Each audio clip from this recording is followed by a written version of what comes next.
नमस्कार, आप देख रहे हैं इंडिया न्यूज मध्य प्रदेश छत्तीसगढ़ और मैं हूं आपके साथ सौरभ त्रिपाठी। वक्त हो गया है बड़ी बहस यानी छत्तीसगढ़ का।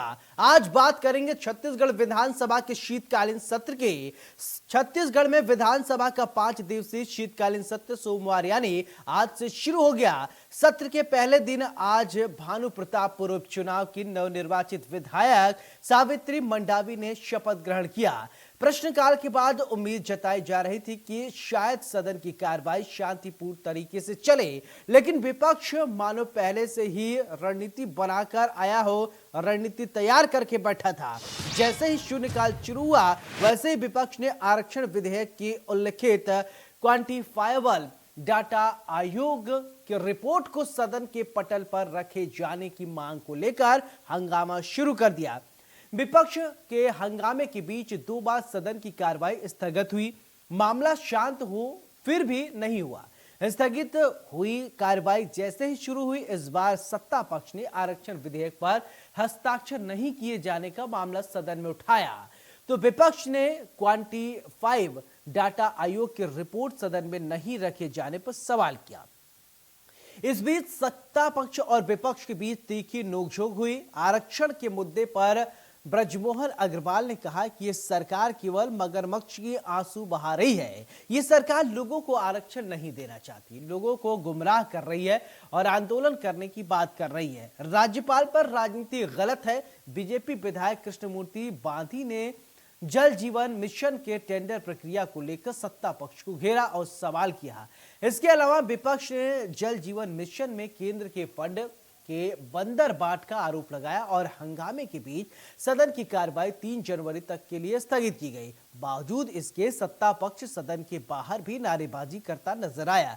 बता दें कि सत्र 6 जनवरी तक चलेगा और आदिवासी आरक्षण पर सदन गरमाने के आसार पहले से ही जताए जा रहे थे। हुआ भी कुछ ऐसा, लेकिन सवाल ये कि क्या बाकी बचे दिनों में यही हाल रहेंगे या जनता के मुद्दे के बारे में भी सत्ता पक्ष और विपक्ष सोचेगा। आज इसी मुद्दे पर चर्चा करेंगे, लेकिन उससे पहले सुनिए बीजेपी और कांग्रेस के नेताओं का क्या कुछ कहना है। आज हम लोग ये मांग कर रहे थे, भारतीय जनता पार्टी राजनीति कर रही है। आदिवासी का आरक्षण विधानसभा में सर्वसम्मति से पास हुआ है, लेकिन राज्यपाल के पास, माननीय राज्यपाल के पास इन लोग नहीं जा रहे हैं।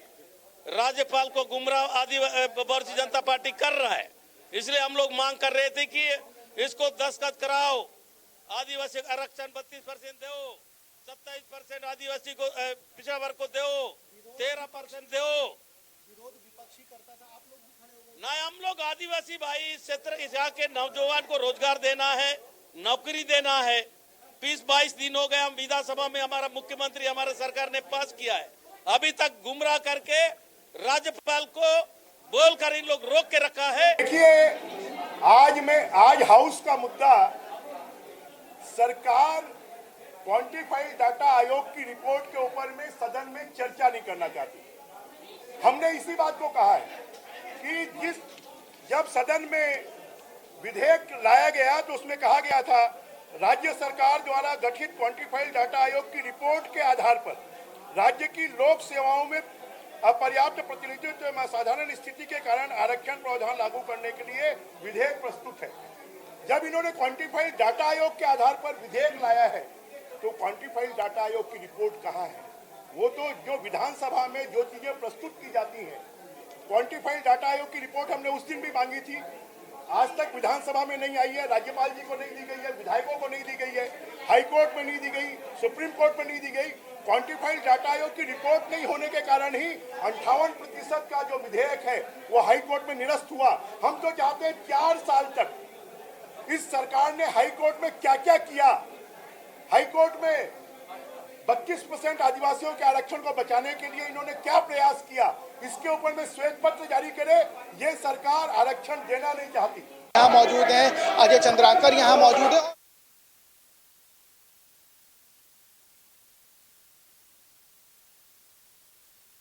मुद्दे को लेकर लगातार आरोप प्रत्यारोप की राजनीति शुरू हो गई है। अब ऐसे में सवाल उठता है, आरक्षण पर संग्राम। विधानसभा में 3 दिसंबर को आरक्षण संशोधन विधेयक पर बात होगी। 1 महीने बाद भी राज्यपाल अनुसुईया उइके ने हस्ताक्षर नहीं किए। ऐसे में सवाल उठता है कि राज्यपाल आरक्षण के बिल पर क्यों हस्ताक्षर नहीं कर रही हैं? उन्हें खामी क्या दिख रही है? क्या कौन है जो लगातार इनको रोक रहा है? सवाल तो कई हैं, लेकिन राज्यपाल के विवेक पर यह निर्भर करता है। उनका ये अधिकार है कि वो किसी बिल को आगे बढ़ाती हैं या नहीं, उसको पुनर्विचार के लिए भेज सकती हैं। सवाल तो कई हैं, लेकिन अब आरक्षण के मुद्दे पर लगातार सियासत हो रही है। अब संसद से सड़क तक हंगामा देखने को मिल रहा है। ऐसा लग रहा था कि कांग्रेस हो सकता है ये मुद्दा उठाए, बीजेपी ये मुद्दा उठाए, हुआ भी कुछ ऐसा। सदन की कार्रवाई शुरू हुई और सदन की कार्रवाई शुरू हुई शीतकालीन सत्र में ही मुद्दे को उठाया गया और सदन के अंदर जोरदार हंगामा देखने को मिला। ऐसे में सवाल उठता है कि आखिरकार कार्रवाई क्या यूं ही चलती रहेगी या फिर हंगामे की भेंट ये शीतकालीन सत्र चल जाएगा? क्या जनता से जुड़ा हुआ मुद्दा सदन के पटल पर नहीं रखे जाएंगे?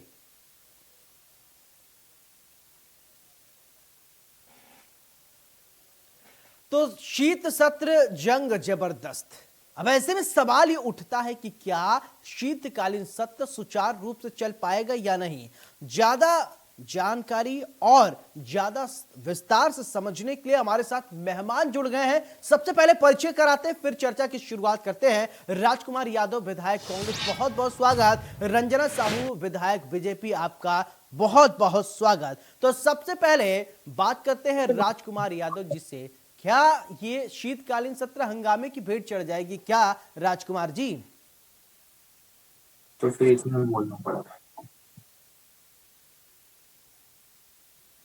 हक अधिकार, चाहे वो पिछड़े जाति हो, चाहे हमारे अनुसूचित जनजाति हो, चाहे आपका जो है अनुसूचित जाति हो, चाहे हमारे सामान्य वर्ग हो, सभी को हमारी सरकार ने इसको कानून में बाकायदा पारित करके माननीय राज्यपाल को जो है उनको जो है दे दी है। लेकिन आप देखे होंगे अभी कुछ दिनों तक इन्हीं जो विपक्ष के लोग हाय तौबा मचाते थे कि आरक्षण की जल्दी से यहाँ पे बिल पेश करो, जल्दी बिल करो, और जैसे ही किए हैं तो आज इन्हीं लोग जो है चुपके से जा करके वहाँ पर जो है उसको रोकने के काम कर रहे हैं। तो ये जो है छत्तीसगढ़ के जो है जनता देख रही है इनके कथनी और करनी में। ये कभी नहीं चाहते कि छत्तीसगढ़ को उनके हक अधिकार मिले, उनको आरक्षण मिले। और ये हमेशा से पहले भी इनके कार्यकाल में देखे होंगे कि इन्होंने रोकने के काम किया। आज भी हमारी सरकार जो है वहाँ पर विधेयक ला करके दे रहा है, उसके बावजूद भी रोकने का काम कर रहा है। तो भारतीय जनता पार्टी के कथनी और करनी को पूरे जो है प्रदेश और पूरे देश जो है देख चुका है। इसलिए आने वाला समय इनको बताएंगे कि जब भोली भाली जनता जरूर है, लेकिन इसके जो कथनी करनी को जान चुके हैं। आने वाला समय में अभी 3 लोग जो है 14 सीट में सिमट गए हैं। आने वाला समय में देखेंगे कि ये लोग जो है गांव में वोट मांगने नहीं जा सकेंगे, क्योंकि इनका कथनी और करनी देख चुके हैं। सर्व समाज के लोग समझ चुके हैं। रंजना जी, जैसा कि राजकुमार जी आरोप लगा रहे हैं, बीजेपी के कथनी और करनी में बहुत अंतर है। क्यों ऐसा क्यों हो रहा है? हेलो रंजना जी, आप तक आवाज पहुंच रही है? हेलो रंजना जी, आप तक मेरी आवाज पहुंच रही है? मेरी आवाज आ रही है? जी, आपकी आवाज आ रही है। मेरा सवाल यह है कि राजकुमार यादव, विधायक कांग्रेस, आप पर आरोप लगा रहे हैं बीजेपी पर कि बीजेपी की कार्यशैली में बहुत अंतर है, दोहरा मापदंड है। कहते कुछ और है, करते कुछ और है। बीजेपी जो है वो आरक्षण विधेयक को लेकर अड़ंगा लगा रही है। क्या जवाब देंगी? देखिए यादव जी, उनको शायद कोई चीजें स्पष्ट नहीं है। आज जो विधानसभा में हुआ है, आज इतनी बड़ी पंचायत है, विधानसभा में हमने केवल इतना कहा है कि आप क्वांटिफाइबल जो डाटा है वो डाटा प्रस्तुत करें, क्योंकि मुख्यमंत्री जी बार बार कहते हैं कि हमने जो आरक्षण लाया है, जो विधेयक लाया है, विधेयक के नियमों के उद्देश्य यही है कि क्वांटिफाइबल डाटा जो है, डाटा के आधार पर हमने आरक्षण लाया है। हम तो यही कह रहे हैं कि डाटा आप प्रस्तुत कर दीजिए, सदन के पटल पर रखिए, ताकि हम भी देखना चाहते हैं कि किस वर्ग का के कितने लोग हैं और कितने लोगों का विभाजन क्या है, ये सारी चीजें हम जानना चाह रहे हैं। तो हम क्या गलत कर रहे हैं? हम तो केवल जानकारी लेना चाह रहे हैं। और ये 14 लोगों की बात करें भाई, आगे क्या होगा उसको आप भी देखेंगे, हम भी देखेंगे। हम तो बैठे हैं यहाँ पर देखने के लिए। आप उसकी चिंता मत करिए, हमारी पार्टी की चिंता करने की आवश्यकता आपको नहीं है। हमने जो ये कहा है, जो मसला है प्रदेश में, बहुत गंभीरता से इस मसले को लिया जाए। लेकिन कांग्रेस पार्टी है कि माननीय मुख्यमंत्री जी बहुत हल्के में इन चीजों को ले रहे हैं। वो केवल अपना पल्ला झाड़ने काम कर रहे हैं। ये आरक्षण के पक्ष में तो ये कांग्रेस कभी थी ही नहीं। ये चाहते ही नहीं थे कि हमारे एससी वर्ग को आरक्षण मिले, एसटी वर्ग को मिले, पिछड़ा वर्ग को मिले, अन्य वर्ग को। आरक्षण के पक्ष में कांग्रेस थी ही नहीं। आरक्षण यदि लेके आई तो भारतीय जनता पार्टी की सरकार, माननीय डॉक्टर साहब जी मुख्यमंत्री थे, तब हमने आरक्षण के मसले को लाया था। लेकिन आज जब स्टे हुआ तो इन्हीं के लोग जाते हैं वहां पर स्टे, माने हाई कोर्ट में स्टे लगवाने के लिए, फिर ये दौड़कर खुद ही सुप्रीम कोर्ट जाते हैं। मतलब ये दोहरा मापदंड क्या है इनका? ये चेहरा, ये कांग्रेस का चेहरा है? बताइए। कभी खुद करते हैं उसको, अपने लोगों से करवाते हैं और उन लोगों को महिमा मंडित करके अध्यक्ष के पद पर बैठाते हैं, फिर खुद जाके सुप्रीम कोर्ट चले जाते हैं। अब जो मामला सुप्रीम कोर्ट में है, आप उसको विधानसभा में उन विषयों को, विधेयक को आप लेके आते हैं। तो इतिहास में कभी ऐसा हुआ है कि जो मामला सुप्रीम कोर्ट में है उसमें यहाँ पर विधानसभा उस विषय में चर्चा कर रही है? तो ये करना क्या चाहते हैं, कहना क्या चाहते हैं, ये खुद ही नहीं समझ पा रहे हैं लोग। ठीक है राजकुमार जी, जिस तरीके से रंजना जी आरोप लगा रही हैं, ये तो आपको कह रही हैं कि आप लोग कंफ्यूज्ड हैं। आप कहना क्या चाह रहे हैं, करना क्या चाह रहे हैं? इस कंफ्यूजन में जो सबसे ज्यादा परेशान है, सबसे ज्यादा दिक्कत जिसको हो रही वो है जनता को। देखिए महोदय जी, मैं रंजना दीदी जी को कहना चाहता हूँ कि इन्होंने 15 साल तक, इनके पार्टी ने उस समय जो है यहाँ पर छत्तीसगढ़ में राज किया। बाबा साहब अम्बेडकर जी का कानून के अनुसार कहा गया है कि जिसका जितना संख्या भारी उसका उतना हिस्सेदारी। हमारे छत्तीसगढ़ में 12.44% अनुसूचित जाति का, जिसको जो है अभी हमारी सरकार ने विधेयक पास करके 13% किया। इस प्रदेश में अनुसूचित जनजाति जो इस प्रदेश से 32% है, उसको जो है 32% दिया। अब आ गया पिछड़ा वर्ग। जो पिछड़ा वर्ग भारतीय जनता पार्टी, चाहे खुद रंजना साहू जी दीदी हो, साहू समाज को अपना वोट बैंक बना के रखा है। ये जो पिछड़ी जाति है, जो इस प्रदेश में 48% से भी ज्यादा रहते हैं, उनको मात्र ऊंट के मुंह में जीरा के समान मात्र 14% आरक्षण दिया जा रहा था। हमारी सरकार ने मंडल कमीशन के आधार पर सभी वर्ग, सभी समुदाय को हक अधिकार दिलाने के लिए 27% आरक्षण का यहाँ पर व्यवस्था बनाया गया। उसी प्रकार के सामान्य वर्ग हैं, उन लोग भी गरीबी रेखा में बहुत ऐसे व्यक्ति हैं, उनको जो है कम से कम 4%, अधिकतम 10% का व्यवस्था बनाया गया। इनकी सरकार न उस समय इनको आरक्षण दिया और आज भी दे दी है, तो बंद दरवाजे में जाकर के राज्यपाल के काम को, माननीय राज्यपाल के कान को भरने का काम करते हैं। मैं इसलिए कहना चाहता हूं कि आज छत्तीसगढ़ के जनता, भोला भाला जनता समझ गया, जब भी ये देश में कांग्रेस की सरकार आती है तो आरक्षण को और सभी वर्ग के हित के लिए काम करने की बात करते हैं। और क्या बात करेंगे, आप देखे होंगे आरएसएस का एजेंडा रहता है कि आरक्षण में संशोधन का, आरक्षण को खत्म करने का बात करते हैं। इसलिए मैं कहना चाहता हूं कि जो छत्तीसगढ़ के जनता, भोले भाला जनता, उनके से क्या दुश्मनी है कि आज बिल पास होने के बाद भी आज इतने दिन हो ठीक गए। है रंजना जी, ये जो विपक्ष, ठीक है रंजना जी प्लीज, ठीक है रंजना जी से जवाब लेने दीजिए। रंजना जी, मैं आपसे ये जानना चाहूंगा, जो कांग्रेस के लोग लगातार ये आरोप लगा रहे हैं बीजेपी पर कि राज्यपाल के साथ साठगांठ, राज्यपाल तो एक इंडिविजुअल बॉडी है, उससे किसी से कोई लेना देना नहीं होता, लेकिन जिस तरीके से कटाक्ष, जिस तरीके से राज्यपाल पर सवालिया निशान लगाए जा रहे हैं, मुझे नहीं लगता है कि इससे पहले कहीं लगाए गए होंगे। देखिए, आज की विधानसभा में माननीय विधानसभा अध्यक्ष जी ने भी इस बात को कहा है, ये कांग्रेस है कि संवैधानिक पद को समझती है कि नहीं समझती, इनकी मति भ्रमित हो गई है क्या? कौन से पद को क्या सम्मान देना चाहिए, इनका दिमाग ठीक है कि नहीं है? आज इनके माननीय कांग्रेस पार्टी के अध्यक्ष जी महामहिम हमारे राज्यपाल जी को कुछ भी बोले जा रहे हैं, ये देखने जाते हैं क्या पीछे दरवाजे में क्या हो रहा है करके? क्या अपने लोग लगा जासूस लगा के रखें क्या ये लोग? ये कहते हैं कि पीछे दरवाजे से पीछे दरवाजे। अरे आपने 14 हियरिंग थी, आप क्यों अपने आरक्षण को बचा नहीं पाए? ये बताइए, पहले स्पष्ट करिए आप। यदि 14 बार पेशियां बुलाई गई तो आपने एक वकील खड़ा नहीं किया, आप आरक्षण की बात करते हैं। आप तो शुरू से आरक्षण के ये विरोध में थे, इनको पता ही नहीं है ये क्या करना चाहते, कहना क्या चाहते। संवैधानिक पद पर आरोप लगाते हैं, बिल्कुल। टिप्पणी। माननीय मुख्यमंत्री जी बाहर कुछ कहते हैं, इनकी हिम्मत नहीं सदन में आके बात करते। हम यदि क्वांटिफाइबल डाटा यदि मांगते हैं, आप उसे पेश करिए, उसमें सार्थक चर्चा होगी और निश्चित रूप से हम भी माननीय राज्यपाल जी महोदय जी के पास जरूर जाएंगे। यदि चर्चा सार्थक पहल होती है, निश्चित रूप से वो स्वच्छ विचार से यदि उसे रखा जाता है और यदि हम संतुष्ट होते हैं तो हम जरूर जाएंगे। हाँ। ये आरोप प्रत्यारोप से कुछ नहीं होने वाला है। ये चाहते ही नहीं है कि लोगों को आरक्षण, तो 14 हियरिंग में उनके एक वकील वो खड़ा नहीं कर पाए। अब जब स्टे हो गया तो जिन लोगों ने स्टे लगाया उनको अध्यक्ष बना के बैठा देते हैं, महिमा मंडित करते हैं, उसके बाद खुद ही सुप्रीम कोर्ट चले जाते हैं। मतलब ये करते क्या है, इनको पता ही नहीं है ये क्या कर रहे हैं। ये तो लोगों के आरक्षण के विरोध में है कांग्रेस की पार्टी। चले ठीक है, राजकुमार जी जवाब दीजिए।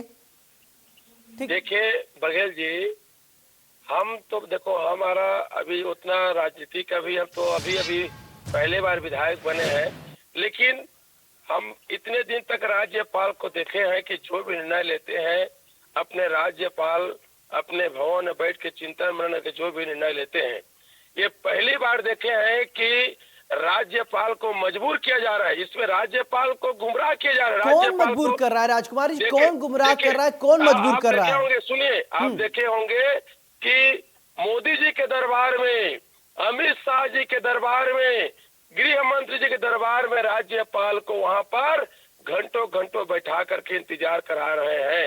ये पूरे सारे देश के मीडिया के माध्यम से हम लोग देखे हैं कि राजकुमार जी जो आप बात कह रहे हैं ये सब, ये तथ्यों पर आधारित है, इसको आप प्रमाणित कर सकते हैं? बिल्कुल बिल्कुल, मैं ये कह रहा हूँ कि राज्यपाल महोदया जी, ये मीडिया में चला है कि अमित शाह से जाकर के मिल रहे हैं, मोदी जी के टाइम लेकर के जाकर मिले, ये तो मीडिया में चला है महोदय जी। मीडिया के देख अरे ठीक है, मीडिया से मिल सकते हैं, देश के गृह मंत्री है मिल सकते हैं, देश के प्रधानमंत्री है मिल सकते हैं, आप भी मिल सकते हैं जनाब। बिल्कुल बिल्कुल। फिर हम तो ऐसा है, देखिए ये दुनिया देख रही है इस बात को। राज्यपाल महोदया में कोई कसूर नहीं है, बेचारे वो बहुत अच्छे हैं, इतने महामहिम राज्यपाल है। ये भारतीय जनता पार्टी, चाहे राज्यपाल हो, चाहे ऐसे बहुत सारे जो स्वतंत्र जो इस देश के व्यवस्था को भी इन लोग जो है प्रभाव डाल करके अपने मजबूर करते हैं। पूरे देश और पूरे छत्तीसगढ़ की जनता जान गया। इसलिए मैं कहता हूँ आने वाले समय में बताएंगे। अभी भानु प्रताप चुनाव में लोग बार बार आरोप लगाते थे, इस प्रदेश में गुमगु को बोलते थे चुनाव देखिए अभी राजकुमार चुनाव की बात नहीं हो रहा है, चुनाव की जब चर्चा होगी जरूर करेंगे, लेकिन अभी जनता से जुड़ा हुआ मुद्दा है। आरक्षण विधेयक पारित नहीं हो पाया, जनता परेशान है, उसके विषय में कोई नहीं सोच रहा, सिर्फ राज्यपाल पे आरोप मढ़ दिए जा रहे हैं। बघेल जी मेरी बात सुनिए, सरकार क्या कर सकती है? सरकार विधेयक ला सकती है, वहां पर उसको सर्वसम्मति से हम लोग इनको बोले सर्वसम्मति से आप पार करो, लेकिन इन्होंने खाली बहस नहीं किए, भाग गए। हम वहां पास करके, भाई हमारा जो काम है सरकार का, विधेयक पास कर सकते हैं। ठीक है रंजना जी, आपने बहस क्यों नहीं किया आप लोगों ने? ठीक है राजकुमार जी जवाब देंगे, रंजना जी प्लीज आप जवाब दीजिए। इनको तो यादव जी को ऐसा लगता है इनकी याददाश्त कमजोर हो गई। हम तो सर्वसम्मति से पास किए तभी ना ये विधेयक पास हुआ है। ये क्या बताते हैं हमको? सर्वसम्मति से विधेयक पास हुआ है और इनमें हमने 2 संशोधन भी दिए इस विधेयक में। हमने पूरी चर्चा की है, खुल के इसमें पूरी चर्चा की है, लेकिन आज पर्यंत तक इन्होंने क्वांटिफाइबल डाटा प्रस्तुत नहीं किया है। यदि मुख्यमंत्री जी कहते हैं कि विधानसभा सबसे बड़ी पंचायत है, तो इस पंचायत को क्या जानने का अधिकार नहीं है कि किस वर्ग के कितने लोग हैं? हम वहां के विधायक हैं, हम वहां के सदस्य हैं, तो क्या हमको जानने का अधिकार नहीं? सदन के पटल पर उसे रखा जाए, विधायक अध्ययन करें, वो जाने कि कितने प्रतिशत कितने लोग हैं, कैसे उनको आरक्षण दिया जा रहा है, ये हमारा अधिकार है जानने का। तो मुख्यमंत्री जी ये केवल बाहर कहना जानते हैं, अंदर उन्होंने अभी तक इसे प्रस्तुत नहीं किया है। आप प्रस्तुत करिए ना, हम तो विचार उसमें चर्चा करने को तैयार है। किसने मना किया है उसे? बिल्कुल आप प्रस्तुत ही नहीं कर रहे, आप तो। ठीक है राजकुमार जी, आप लोग तो माननीय हैं, आप लोगों के सामने लिखता है माननीय विधायक जी। विधायक जी आप ये बताइए, जब आप लोग ही जैसे कि अभी ये आरोप लगा रहे रंजना जी को, तो क्यों आप लोग डाटा क्यों नहीं उपलब्ध करा पा रहे हैं? कहाँ कमी रह रही है? ये देखिए, यही तो इनको समझना है। आज इस प्रदेश में इतने दिनों के बाद सर्व समाज के हित में कानून यहाँ पर विधेयक पारित करके महामहिम राज्यपाल के हम लोग भेजे हैं। हाँ। अब इनको जो बहाना चाहिए, बहाना, हमारी दीदी जो है रंजना दीदी जी का, माननीय विधायक महोदय का याददाश्त बहुत तेज है। हाँ। वो, मैं उनको, इस तेज दिमाग वाली दीदी को मैं याद कराना चाहता हूँ कि इतने दिन तक वहाँ पर पड़ा है।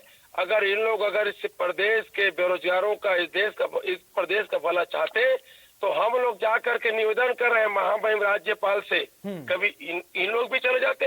इतने अगर मान लो इस प्रदेश के हितैषी है तो ये जो है बघेल जी, मैं पुनः कहूंगा, और इस आज जो है इसके कथनी करनी पूरे प्रदेश के लोग देख रहे हैं कि पहली बार पिछड़ा वर्ग को भी 27% आरक्षण दिया गया है।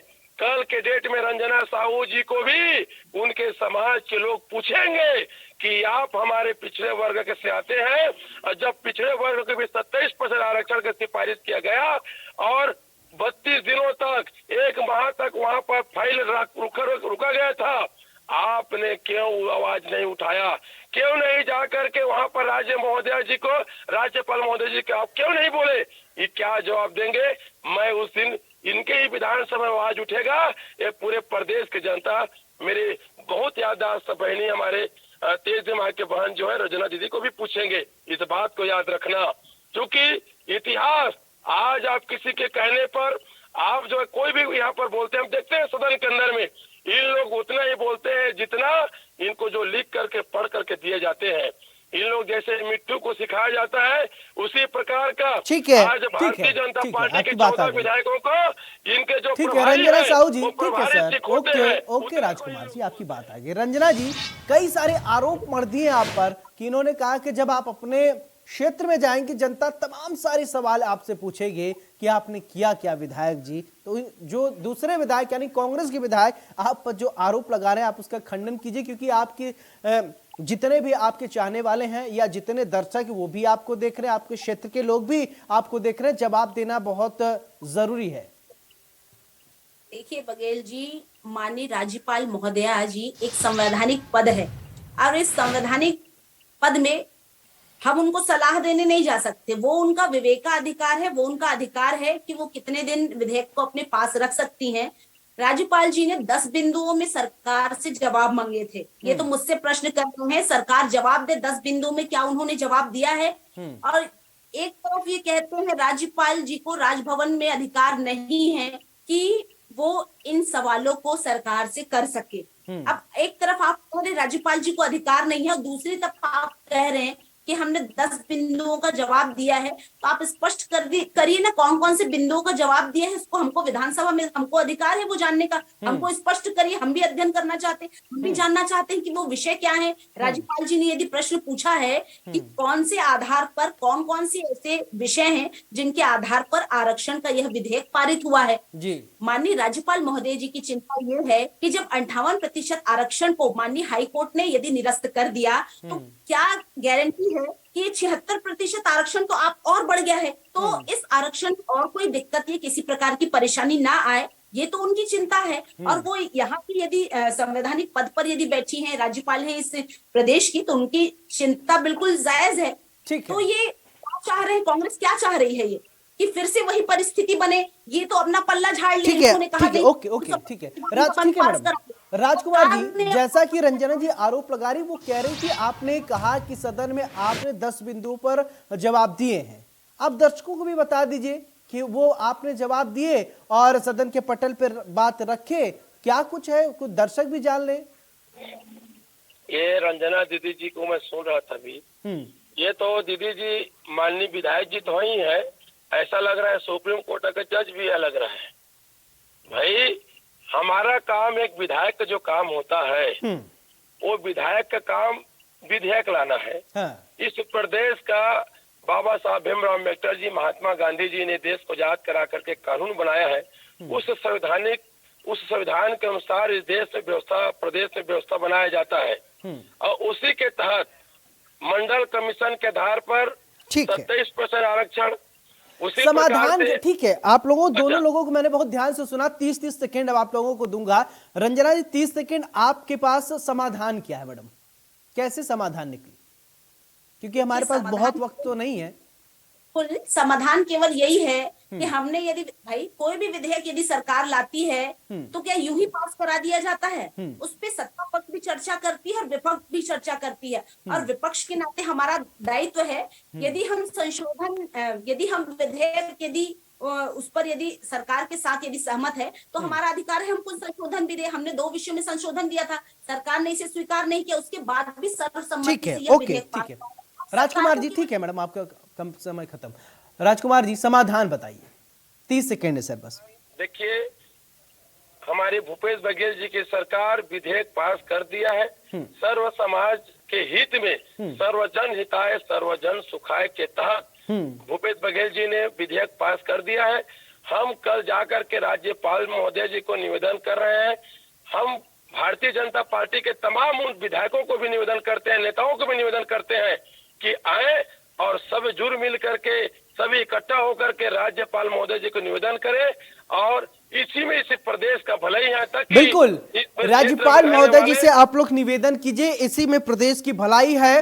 राजकुमार यादव विधायक कांग्रेस, बहुत बहुत शुक्रिया। रंजना साहू विधायक बीजेपी, आप दोनों का बहुत बहुत शुक्रिया, आपने चर्चा में अपना वक्त निकाला। ऐसे में अब सवाल उठता है, क्या जनता जनार्दन की जो समस्या है आरक्षण रूपी शीतकालीन सत्र में जो हंगामा हो रहा है वो क्या यूं ही चला रहेगा, या शेष जो दिन बचे हैं उस पर एक सार्थक चर्चा होगी? सार्थक चर्चा होने की बहुत जरूरत है, क्योंकि एक निश्चित समय, एक निश्चित अवधि दी जाती है, उसी में जनता से रिलेटेड, जनता से संबंधित सवाल जवाब और समस्या के निराकरण के लिए सदन के पटल पे बात रखी जाती है। लेकिन माननीय विधायक, माननीय जो भी उस सदन में माननीय शब्द के साथ बैठते हैं वो इतना ज्यादा हंगामा कर देते हैं, इतना ज्यादा शोर शराबा हो जाता है कि इस शोर शराबे के बीच में असल का मुद्दा दब कर रह जाता है। बहरहाल हम भी उम्मीद करते हैं आगे जो भी शीतकालीन सत्र चलेगा वो एक सार्थक चर्चा के साथ एक सार्थक